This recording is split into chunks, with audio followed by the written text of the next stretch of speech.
அதாவது சிம்பிள் இன்ட்ரெஸ்ட்னா தமிழில் தனி வட்டி.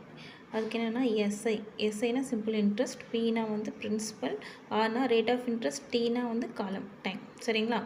Divided by 100. அமௌண்ட் இப்போ நம்ம அமௌண்ட் எப்படி கேல்குலேட் பண்ணணும் அப்படின்னா, இது வந்து ஃபார்முலா. அமௌண்ட் எப்படி கால்குலேட் பண்ணணும்னா, நம்ம கண்டுபிடிச்சிருக்கிற அந்த நம்ம பிரின்சிபல் இருக்கு இல்லையா, அதையும் ப்ளஸ் நம்ம கண்டுபிடிக்க போகிற வட்டியவும். இது ஜஸ்ட் நீங்கள் பார்த்துக்கோங்க, எழுதி வச்சுக்கோங்க. நம்ம வந்து சம்ஸ் பார்க்கும்போது உங்களுக்கு கிளியராக புரியும். சரிங்களா? அடுத்து காம்பவுண்ட் இன்ட்ரெஸ்ட், அதாவது கூட்டு வட்டி. கூட்டு வட்டிக்கு வந்து நம்ம அமௌண்ட் இது எப்படி, அதாவது இது வந்து இந்த சிம்பிள் இன்ட்ரெஸ்ட்டுக்கு அப்படியே தலைகீழாக கண்டுபிடிக்க போகிறது தான் வந்து காம்பவுண்ட் இன்ட்ரெஸ்ட், கூட்டு வட்டி. இது வந்து நார்மலாக ஒரு வருஷத்துக்கு வந்து நம்ம போடுறோம் இல்லையா இன்ட்ரெஸ்ட்டு, அதாவது வந்து வட்டிக்கு வாங்குகிறோம் இல்லையா, அது ஞாபகம் வச்சுக்கோங்க. அது வந்து தனி வட்டி. அதே கூட்டு வட்டி அப்படின்னா நம்ம வந்து பேங்க்கில் வாங்குகிறோம் பாருங்கள். பேங்க்கில் கடன் வாங்கிட்டு இன்கேஸ் கரெக்டாக கட்டலைன்னா அது வந்து கூட்டு வட்டியாக போடுவாங்க. அதுதான் ரிவர்ஸாக அப்படியே வரும், கண்டுபிடிக்கிற மாதிரி வரும். ஞாபகம் வச்சுக்கோங்க. இது வந்து தனி பர்சனாக வந்து கடன் வாங்குறது. இது வந்து கூட்டு வட்டினா பேங்க் வட்டி இருக்கு இல்லையா, அந்த மாதிரி கணக்கு வச்சுக்கோங்க. அமௌண்ட் இது எப்படின்னா, அமௌண்ட் எப்படி கண்டுபிடிக்கணும்னா, இதுனா இன்ட்ரெஸ்ட்டை கண்டுபிடிச்சி நம்ம அமௌண்ட்டு கண்டுபிடிக்கணும். பட் இதில் எப்படின்னா, அமௌண்ட்டு கண்டுபிடிச்சிட்டு அதுக்கப்புறம் அதுலேருந்து நம்ம பிரித்து எடுத்தால் காம்பவுண்ட் இன்ட்ரெஸ்ட் கிடச்சி. காம்பவுண்ட் இன்ட்ரெஸ்ட்டுக்கு amount equal to principal into 1 plus rate of interest divided by 100 the whole power n. சரிங்களா? அதை கண்டுபிடிச்சிட்டு அதுக்கப்புறம் வந்து காம்பவுண்ட் இன்ட்ரெஸ்ட் வந்து அமௌண்ட் மைனஸ் பிரின்சிபல், அது இது பண்ணால் நமக்கு காம்பவுண்ட் இன்ட்ரெஸ்ட் வந்து கிடச்சிரும்.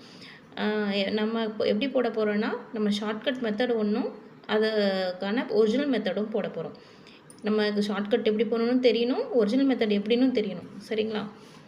அடுத்து இதை கண்டுபிடிச்சிட்டு இப்போ வந்து கூட்டு வட்டி எப்படி கேட்பாங்க அப்படின்னா, 1 இயருக்கும் கேட்பாங்க.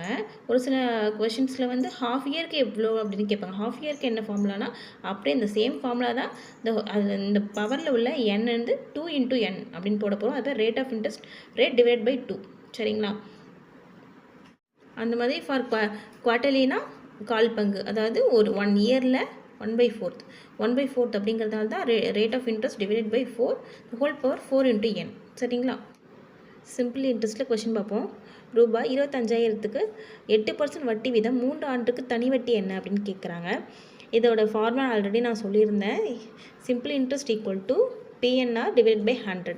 பின்னா பிரின்சிபல் 25,000 இன்ட்டு வட்டி வீதம் என்ன 8 கொடுத்துருக்காங்க, அதாவது 8%னாலே டிவைட் பை 100, 8 டிவைடட் பை 100. சரிங்களா?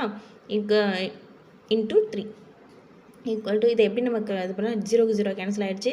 ஸோ 250 × 8 × 3, அதாவது அதை மல்டிபிள் பண்ணால் 6,000. சரிங்களா? இப்போ அமௌண்ட் எவ்வளோ, நம்மளோட அமௌண்ட் கொடுத்துருக்காங்க இல்லையா, அந்த பிரின்சிபல் அமௌண்ட்டு, அதையும் இந்த இன்ட்ரெஸ்ட்டையும் சேர்த்தா தான் நம்மளோட மொத்த வட்டி அமௌண்ட். இதை தான் நம்ம வட்டியாக தனி பர்சனுக்கு கொடுக்குறது, அதுதான் தனி வட்டி. சரிங்களா?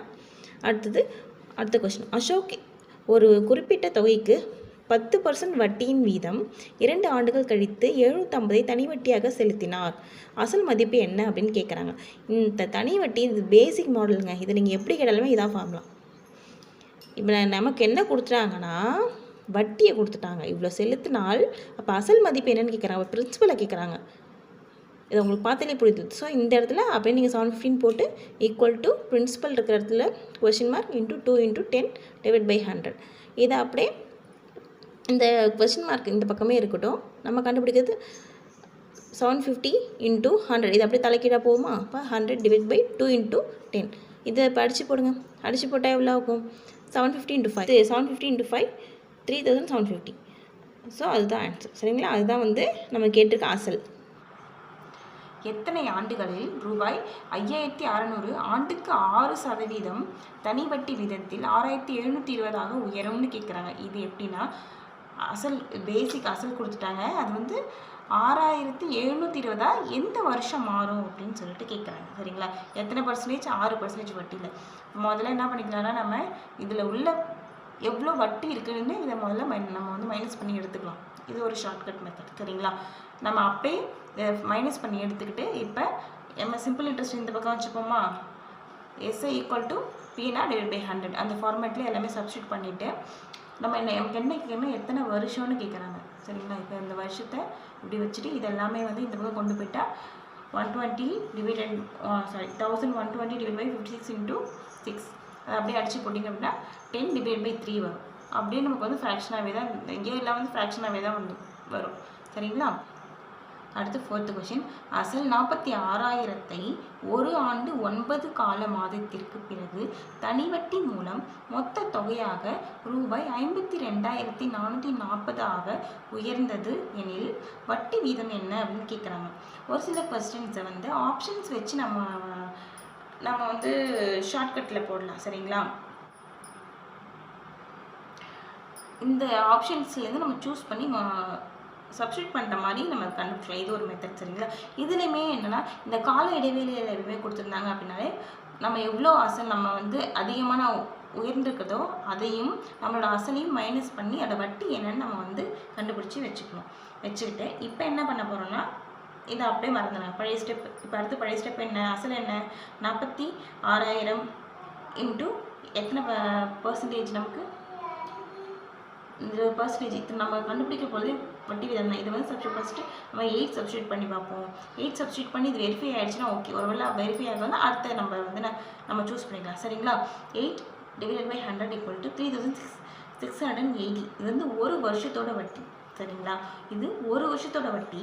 நமக்கு என்ன கேட்டிருக்காங்கன்னா ஒரு வருஷம் ப்ளஸ் 9 கால மாதம். இப்போ ஒரு வருஷத்துக்கு 12 மாதம் இல்லைங்களா? இது நம்ம எப்படி பிரிக்கலாம்? 3 பிரித்தா 12 ஆகிடுமா? இது அப்போ 4 டேர்மாக பிரிச்சுக்கலாம். வரக்கூடிய ஆன்சரை டிவைட் பை 4 ஈக்குவல்னா 920 வருது. அப்போ 920ன்றது நான் இந்த 1% மட்டும்தான் 920. இந்த 3ன்ற ஒரு பாகம் பிரிச்சிருக்கோம் இல்லையா? அதுக்கு தான் 920. இப்போ இந்த 3 பாகத்தையும் இன்ட்டு பண்ணால் 6,440. சரிங்களா? அப்போனா ஒரு வருட காலத்தோட இந்த 3,600 இதை டிவைட் பண்ணி வச்சுருக்கோம் பாருங்கள். இது 920 இருக்கு இல்லையா? அது 0, 6, இது 27. இதை இப்போ ஆட் பண்ணுங்கள். ஆட் பண்ணால் 4 மீதி 1 12 14 மீதி 1 எத்தனை? 6,440 வந்துடுச்சு இல்லைங்களா? இதுதான் ஆன்சர். இப்படி நீங்கள் வெரிஃபை பண்ணி போட்டுக்கலாம். இது இப்போ வந்து இதுவும் ஒன்றாயிடுச்சுங்களா? இப்படி வெரிஃபை பண்ணி நீங்கள் போடலாம்.